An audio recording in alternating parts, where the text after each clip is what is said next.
লাঠিসোঁটা নিয়ে মানুষ বের হতেই পারে। প্রধানমন্ত্রী শেখ হাসিনা যে কথাগুলি বলেছেন সেই কথাগুলিকে বিকৃত করা হয়েছে। যে কারণে আজকে ছাত্ররা আন্দোলন করছে সেটার জন্য সবাই, দেশবাসী সবাই জানে। আমার মনে হয় তাদের একটু ধৈর্য ধারণ করা উচিত ছিল, বিচার বিভাগকে সম্মান দেখানো উচিত ছিল।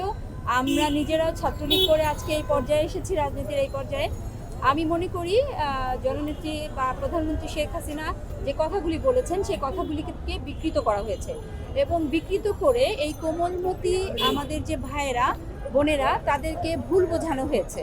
সেই ভুল বোঝানোর পরিপ্রেক্ষিতে আজকে এই আন্দোলন। আপনার প্রথম প্রশ্নটি ছিল যে আন্দোলনটি কেন হয়েছে, এবং সেই ভুল বোঝানোর পরিপ্রেক্ষিতে আজকে আমাদের যে ভাই বোনেরা আন্দোলন করছে তাদের আন্দোলনটা এইভাবে না করে আরেকটু ধৈর্য ধারণ করে আন্দোলনটা তারা চালিয়ে যেতেই পারে, কিন্তু আন্দোলনটা তাদের যৌক্তিক কারণ নিয়েই তাদের আন্দোলনটা চালিয়ে যাওয়া উচিত বলে আমি মনে করি। আর এখানে আসলে কেউ অবস্থান করছে না। টিএসসিতে বিকালবেলা এমনিতেই সবারই সমাগম হয় ছাত্রদের, এখানে যেহেতু ছাত্রদেরই জায়গা বিশ্ববিদ্যালয়।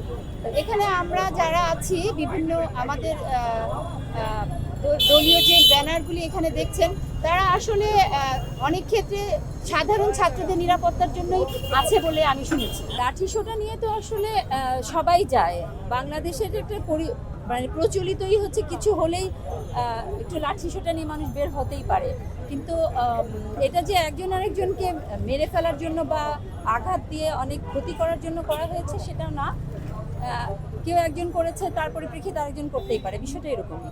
কোমলমতি শিক্ষার্থীরা আমাদের ভাই বোনেরা তারা জননেত্রী শেখ হাসিনার বক্তব্যটাকে ঠিকমতো শুনে নাই, ঠিকমতো বোঝে নাই।